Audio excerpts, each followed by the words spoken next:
आप सभी साथियों का हमारे YouTube चैनल पर स्वागत है। ये हम एक बिहार पुलिस के लिए बैच लेके आए हैं। क्रैश कोर्स होगा जिसमें हम मैक्सिमम टॉपिक कवर करने की कोशिश करेंगे ताकि आप अंतिम समय में आपको ज़्यादा से ज़्यादा फ़ायदा मिल सके। तो हम शुरुआत करेंगे पॉलिटी से, और पॉलिटी में हम पहला चैप्टर देखेंगे भारतीय संविधान का निर्माण। हमारा जो पहला टॉपिक है भारतीय संविधान का निर्माण। यहाँ जाने से पहले हम सबसे पहले आपको बता दें कि जो लिखित संविधान की देन है, लिखित संविधान यूएसए की देन है। इस बात को याद रखिएगा, ये पहला आपका फैक्ट निकल के आएगा। उसके बाद जो हमसे पूछा जाएगा, सबसे पहले भारतीयों ने संविधान की मांग कब की, तो सबसे पहले ध्यान रखेंगे 1924 में मोतीलाल नेहरू के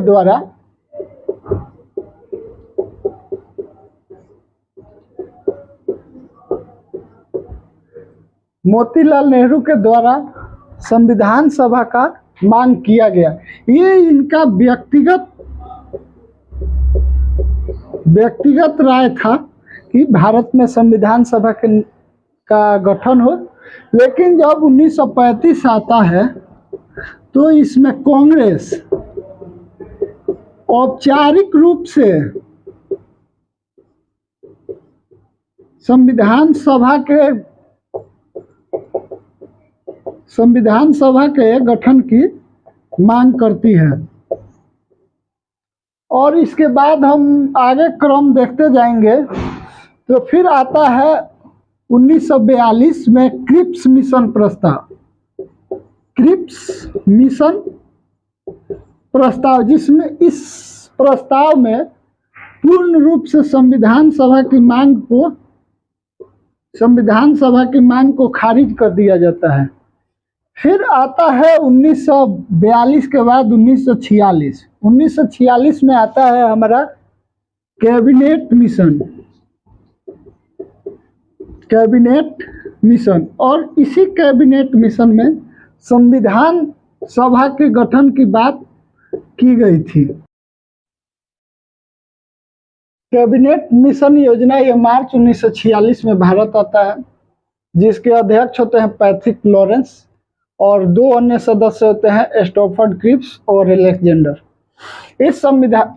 इस योजना के तहत ये घोषणा हुई कि भारत में संविधान सभा का गठन होगा, और वो संविधान सभा एक ही होगी, यानी इसमें भारत का विभाजन का कहीं भी बात नहीं किया गया। एक ही संविधान सभा की बात की गई, जिसमें कुल 389 सदस्यों के लिए ये था।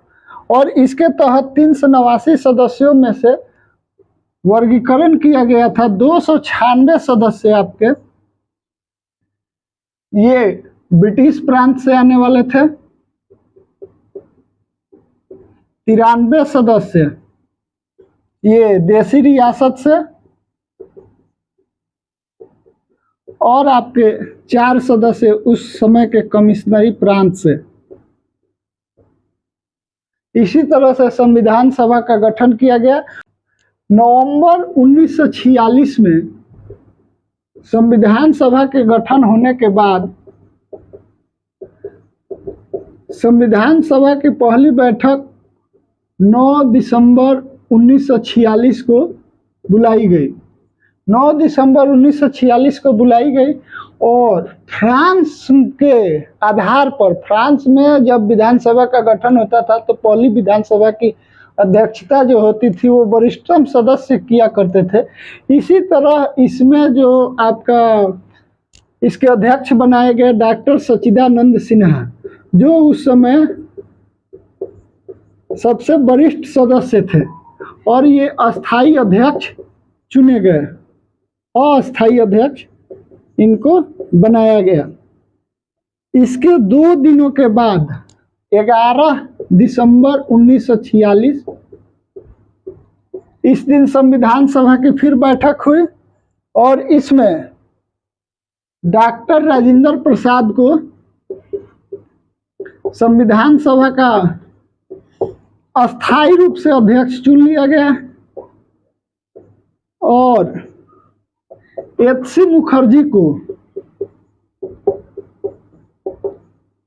मुखर्जी को संविधान सभा का उपाध्यक्ष चुना गया। फिर आगे बढ़ते हैं तो इसी क्रम में हम देखते हैं 13 दिसंबर 1946, इस दिन पंडित जवाहरलाल नेहरू एक प्रस्ताव रखते हैं सभा के सामने जिसका नाम होता है उद्देश्य प्रस्ताव। और इस उद्देश्य प्रस्ताव को 22 जनवरी 1947 को स्वीकार कर लिया जाता है। और यही अब हम अगले पड़ाव पर देखेंगे संविधान सभा की प्रमुख समितियां। ये आपका काफी महत्वपूर्ण होगा, यहाँ से प्रश्न आपको देखने के मिलेंगे। मुख्य रूप से आपको 8 समितियों के बारे में जानना होगा। पहली समिति जो होगी संघ शक्ति समिति और संघ संविधान समिति, यानी जिसमें भी संघ लगा हुआ होगा उस समिति के अध्यक्ष होंगे आपके जवाहरलाल नेहरू। और जिस समिति में आपका प्रांत लगा होगा उस समिति के अध्यक्ष होंगे सरदार पटेल। और आगे की जो समिति है आपको मूल अधिकार से संबंधित समिति, इसके भी अध्यक्ष आपको सरदार पटेल ही है। उसके बाद 3 अन्य समिति है जो संचालन समिति है, राष्ट्रीय ध्वज तदर्थ समिति, ध्यान रखेंगे राष्ट्रीय ध्वज से संबंधित तदर्थ समिति, और प्रक्रिया नियम से संबंधित समिति। इन तीनों समिति के अध्यक्ष जो होंगे वो डॉक्टर राजेंद्र प्रसाद होंगे। और जो सबसे महत्वपूर्ण समिति थी वो आपकी 8वीं समिति प्रारूप समिति थी। और इस प्रारूप समिति के कई सारे नाम थे, जिसमें पांडुलेखन समिति भी कहते हैं,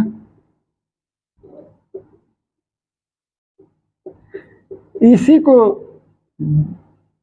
ड्राफ्टिंग कमेटी भी कहते हैं।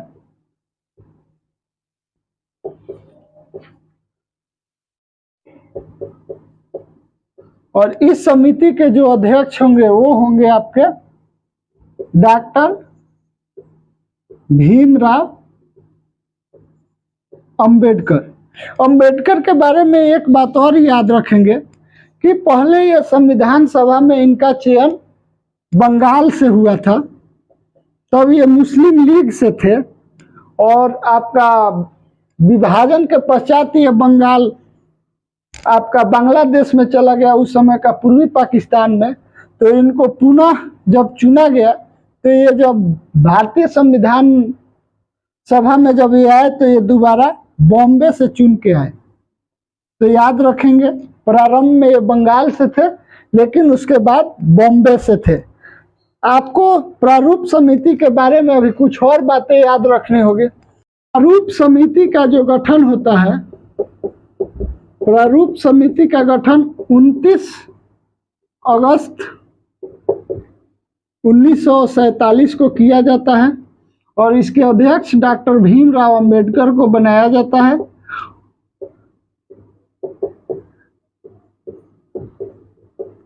बी.आर. अंबेडकर के साथ आप याद रखेंगे इसमें अन्य 6 और भी सदस्य थे, यानी आप ध्यान देंगे इस समिति में कुल 7 सदस्य थे, जिसमें एक अध्यक्ष थे बी.आर. अंबेडकर। 6 और सदस्य थे जिनके नाम कुछ इस प्रकार से हैं। तो प्रारूप समिति के 7 सदस्य थे, वो जो इस प्रकार थे, डॉक्टर भीमराव अंबेडकर इसके अध्यक्ष थे।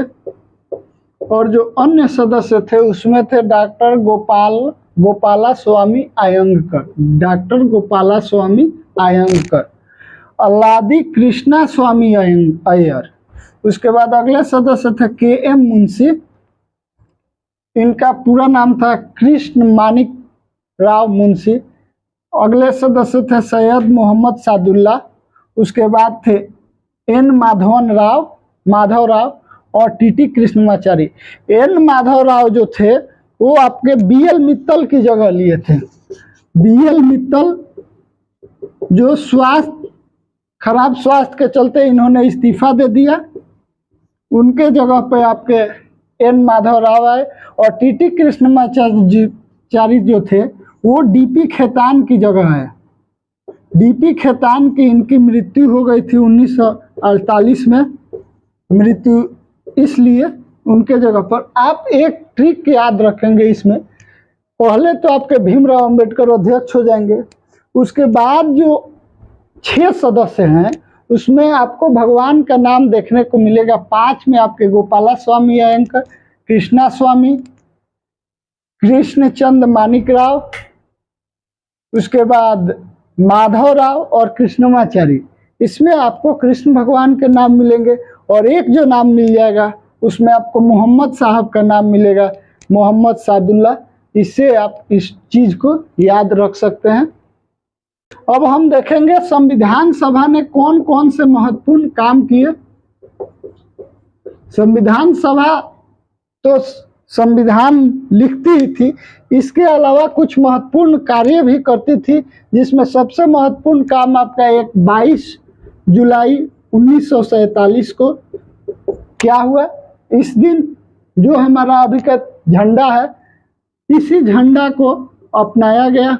उसके बाद एक डेट है 24 जनवरी 1950। इस दिन आपको देखने को मिलेगा 3 चीजें हुई। सबसे पहले राष्ट्रगान जन गण मन को अपनाया गया।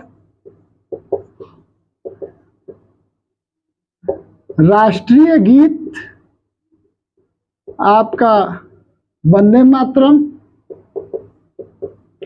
और इसी दिन भारत के प्रथम राष्ट्रपति डॉक्टर राजेंद्र प्रसाद को राष्ट्रपति के रूप में चुना गया।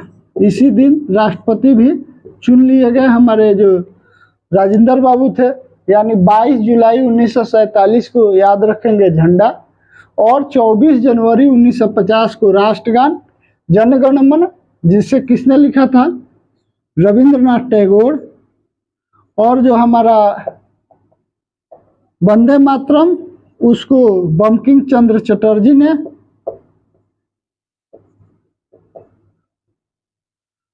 और भारत के प्रथम राष्ट्रपति हुए आपके डॉक्टर राजेंद्र बाबू।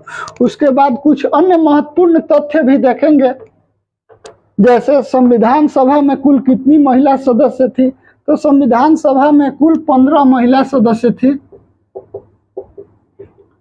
कुल महिला सदस्य 15 थी। इन 15 महिला सदस्य थी। संविधान सभा का प्रतीक चिन्ह क्या था? तो संविधान सभा का प्रतीक चिन्ह के रूप में हाथी था। उसके बाद आप देखेंगे कि संविधान सभा कितने दिनों में बना, हमारा संविधान कितने दिनों में बना। तो 2 वर्ष 11 माह 18 दिन। उसके बाद कुल कितने सत्र हुए? तो कुल जो सत्र हुए संविधान सभा के वो कुल 11 सत्र हुए। उसके बाद अगला फैक्ट याद रखेंगे कि सुलेखन यानी संविधान लिखने का कार्य किसने किया? तो संविधान लिखने का कार्य किया रायजादा जी ने, जिनका नाम था प्रेमचंद रायजादा। प्रेमचंद रायजादा।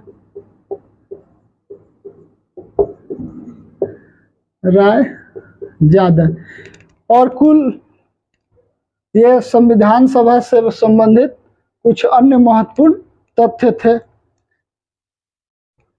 और एक और चीज याद रखेंगे कि संविधान सभा के संवैधानिक सलाहकार कौन थे? तो BN Rao, sir BN Rao जो थे वो संविधान सभा के संवैधानिक सलाहकार थे। तो इनका भी नाम याद रखेंगे आप। फिर मिलते हैं अगले वीडियो में।